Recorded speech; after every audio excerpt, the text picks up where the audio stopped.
I gjithë handi falënderimi takon Allahu xhaleshanuhu, atë falenderojmë dhe vetëm prej tij ndihmë dhe falje kërkojmë. Salavatet dhe selamet e përzemërt ta ja dërgojmë Muhammed Mustafa sallallahu alaihi wasallam, mbi familjen e tij, mbi shokët e tij dhe mbi të gjithë ata që e pasuan dhe do ta pasojnë atë deri në ditën e gjykimit. Besimtari është gjithmonë bujar, besimtari është gjithmonë krenar, besimtari është gjithmonë i butë dhe i mirë dhe i sjellshëm me të tjerët. Është shumë rëndësi në praktikimin e sunetit pejgamberit alayhis salatu wassalam që të furnizohemi dhe të kemi në zemrat tona, në sjelljet tona butësi dhe bujari. Është shumë rëndësi kjo për besimtarin, për muslimanin si musliman edhe për besimtarin si besimtar.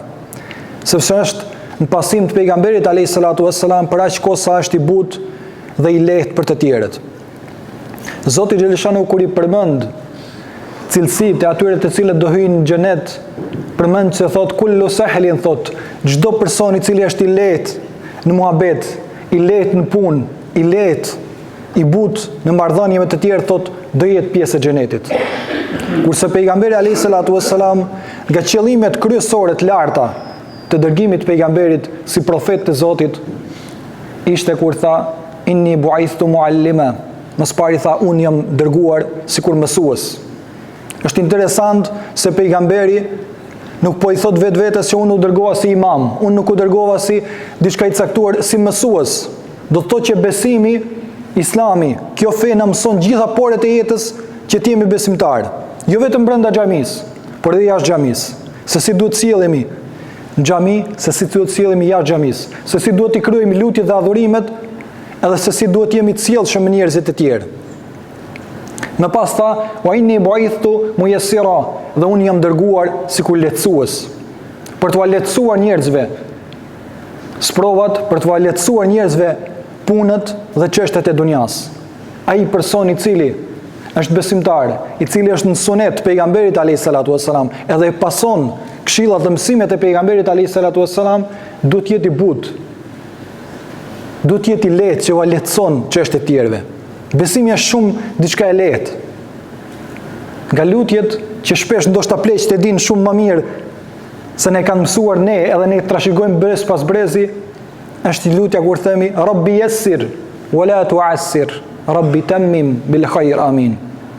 Shumë shpesh e kemi mësuar që në mekteb këtë lutje e që ka të bëjë me atë me lehtësimin. Ku Zoti thotë pra Rabbi yassir, lutju Zotit që ta lehtësoj çështën. Por ashtu siç i lutemi Zotit që të na lehtësoj dunjajt, na lehtësoj çështjet e dunjas, po dhe çështjet e ahiretit, gjithashtu edhe ne duhet jemi ata të cilët u lehtësojmë tjerëve. Ne duhet jemi ata të cilët i afrojmë njerëzit të tjerë. Pejgamberi alayhis salatu wassalam gjithashtu kur urdhërua, Zoti e ka thirrur me emrat më të bukur të tij. Një ndër emrat e bukur që thuhet se i dedikohet pejgamberit alayhis salatu wassalam është Allah-Taha. Kur Zoti tek surja vetë me emërtimin Taha, i thot Taha, ma anzalna alayka al-Qur'ana litashqa. O Muhammed, ne nuk ta dërguam ty Kur'anin famlart për të rënduar ty, për të duks ty si i vështirë. Illa tadhkiratan liman yakhsha, por ta dërguam sikur përkujtues për ata të cilët kanë frikë, respekt ndaj Zotit. Pra ky Kur'an, kjo besim, sepse vetë Kur'ani do të thotë besimi jon. Kur'ani famlart do të thotë Islami.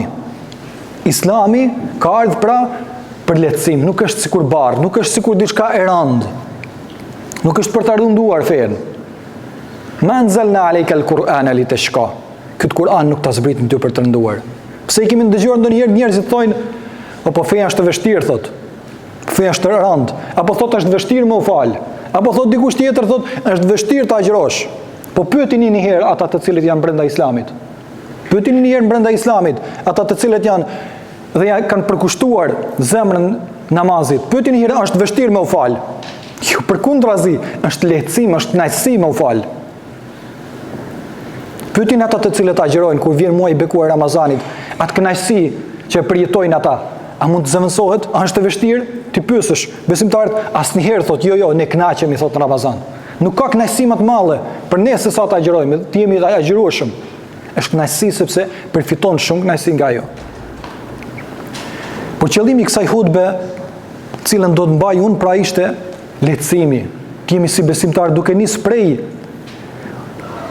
imamit e deri tek xhamati i fundit, ne duhet jemi ata të cilët fen të tjerët e transmetojnë në mënyrën më të bukur dhe në mënyrën më të lehtë.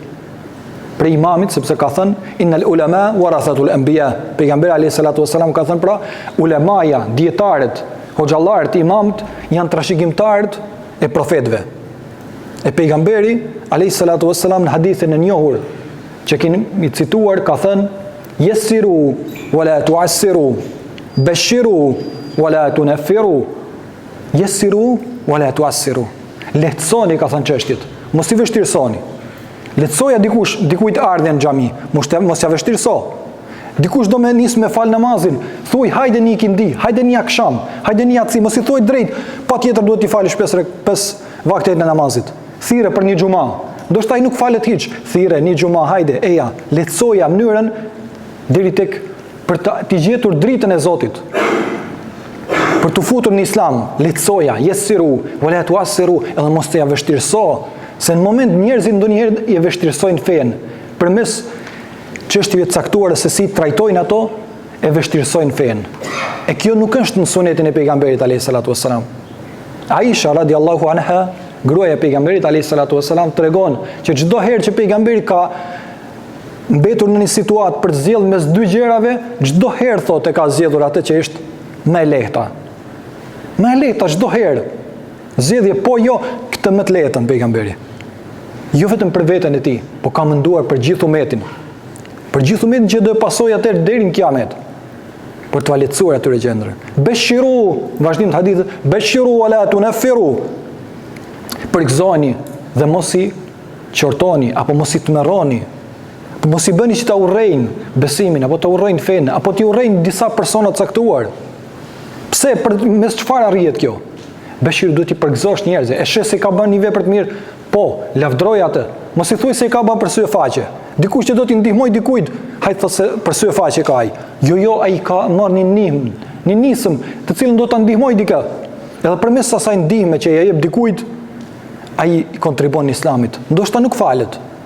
Ndoshta akoma nuk ka në xhami, por e ndihmon dikë. Mos e paragjyko ti si besimtar, do të thuash elhamdulillah ka bën një punë të mirë.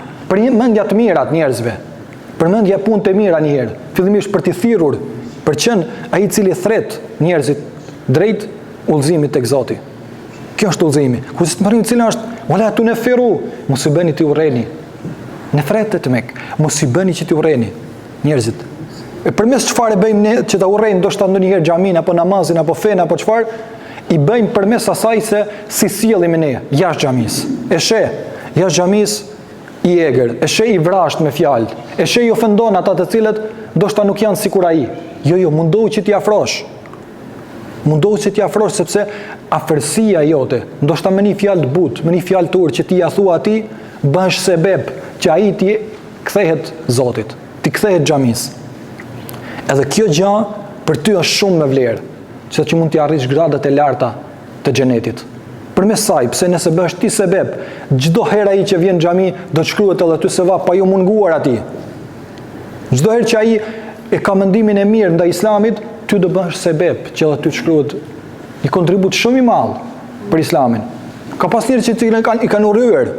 Kohët e fundit jemi pak aktual, po ndëgjoj ka këngëtar të ndryshëm kështu. Këngëtari Golden G që i thonë këta, sfundi tregon për një person thot në Gjermani më thirri që të bëjmë një koncert thot, por me apel për t'i ndihmuar ata të cilët janë smur. Konkretikisht e kishte për fëmijën e vet. Edhe bëri apelin edhe i thirri të tjerët që të vinë aty, por të gjithë refuzuan. Thot ama për ty Gold, thash çdo herë kom pas mendim të keq thot. Çdo herë të kom urrëjt, nuk e di pse. Të kom urrëjt vetëm se ke thirrë në besim, vetëm se në fjalët e tua, në tekstet e tua ke thirrë në Islam, unë nuk të kom dashur kurrë thot. Po kur mu desh më mas shumtit? Kur mu desh më shumtit për familjen tëme, për evladin tëm, kur ishte në pyetje jeta e tij, vetëm ti mu përgjigje për të gjithë atyre të tjerëve. Edhe kam ardhur sot që të kërkoj ty halallëk. Me bë halal për gjithë ato rrejtje që kam trajtuar ndar teje. Edhe ky person u kthye besim me çfarë me sjelljen e mirë. me sjelljen e mirë, me fjalët e mira, me gjestet e mira, ju kthye besimit.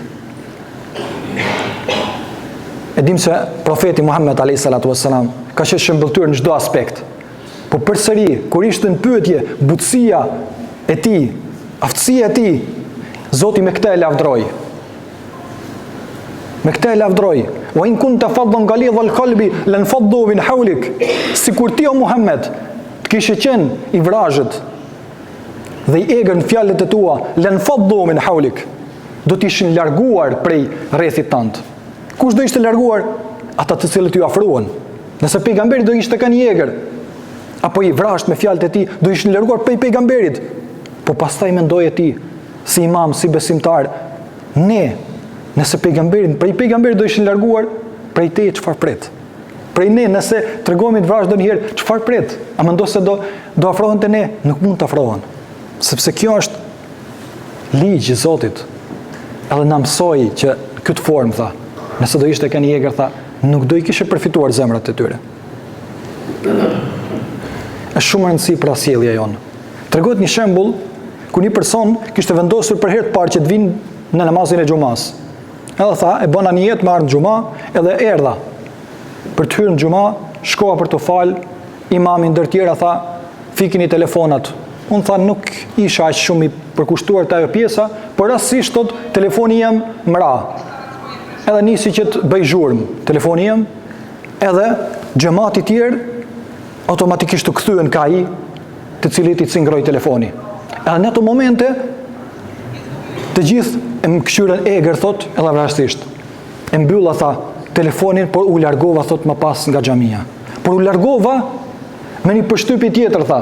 Kisha përshtypjen që kur të vinë xhami do sillen mirë me mua, nuk do më paragjykojnë, nuk do më largojnë, po do më afrojnë drejt xhamis, do më afrojnë drejt besimit. Edhe tha u largova me kokën e ulur thot, edhe dola prej xhamis, shkova për të vazhduar rrugën. U lodhur pak tha, do kthehem te një kafe. Kur u ktheva te kafja tha, porosita kafen, erdhi kamarieri, më sjelli kafen. Kur ma sjelli kafen tha, unë rastisht u lut me gjëra tha, e derdha kafen. Erdhi kamarieri tha, as nuk u sjell keq me mua, po me butësi ma mori atë tha, do e sjelli tjetrën. Me shumë butësi dhe urtësi. Tha edhe krahasova vetveten tha, si ka mundësi tha, këta të cilët thrasin te Zoti, qenë ka kaq të vrazhd. Drejt më kritikuan, drejt më ofenduan, thanë, mbyllë telefonin, kush je ti, çfarë bën ti? Drejt. Çfarë tregon kjo? Se ne në xhami, ata të cilët thrasin tek Zoti do të jetë shumë më të bukur, shumë më të mirë se sa ai i cili thret drejt interesit. Ai vetëm ka interesin e caktuar. E interesi i ahiretit s'do të krahasohet me interesin e kësaj dunja. Asnjëherë. Sepse lehtësimi që ja bën ti një vllaut në këtë dunja është shumë më rëndësi dhe shumë i lartë për ty që do japësh llogari përpara Zotit, po ose do ngritesh shumë përpara Zotit xhaleshano.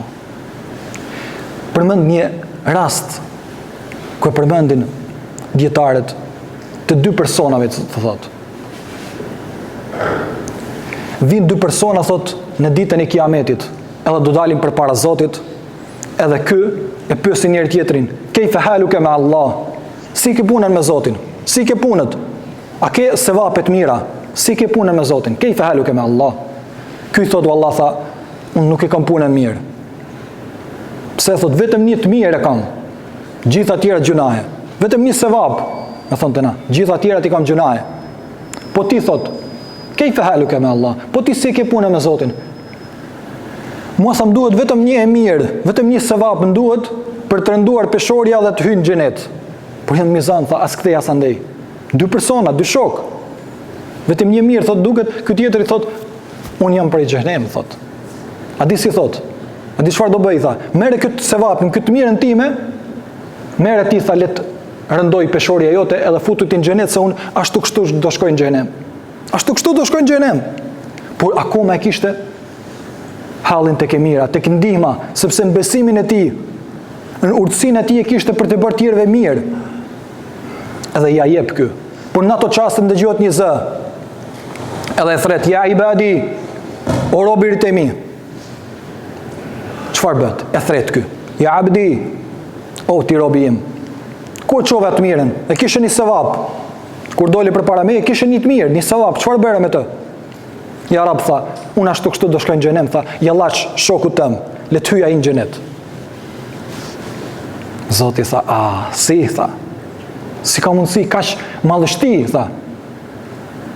A ti je më i bujar se sa unë? A mund të jetë robi më i mirë edhe më bujar se sa Zoti? Asnjëherë. A mendon se ti do i sillesh butësi, urt, but me dikë, e Zoti s'do sjell ashtu me ty? Tha, jo, asesi, tha. Ku po shkon ai shoku yt, tha? Drejt xhenetit. Shko, tha, ndale atë, kape për dore. Merë edhe këtë, tha, e hyni bashkë në xhenet. Me një të mirë, me një sevap, me një urtësi, me një butësi që tregoj, në ato çaste ku ishte shumë vendimtare, i tha, merre shokun tënd, e hyni bashkë në xhenet. Për një të mirë, për një sevap, merre, tha, hyni bashkë në xhenet me ta. Është shumë rëndësi, sepse Zoti është i butë ndaj robërve të tij. Inna Allaha latifun bil ibad. Inna Allaha latifun bil ibad. Vërtet Allahu është i butë ndaj robërve të tij. S'ka njëri në botë që është i butë se sa Zoti ndaj robërve të tij.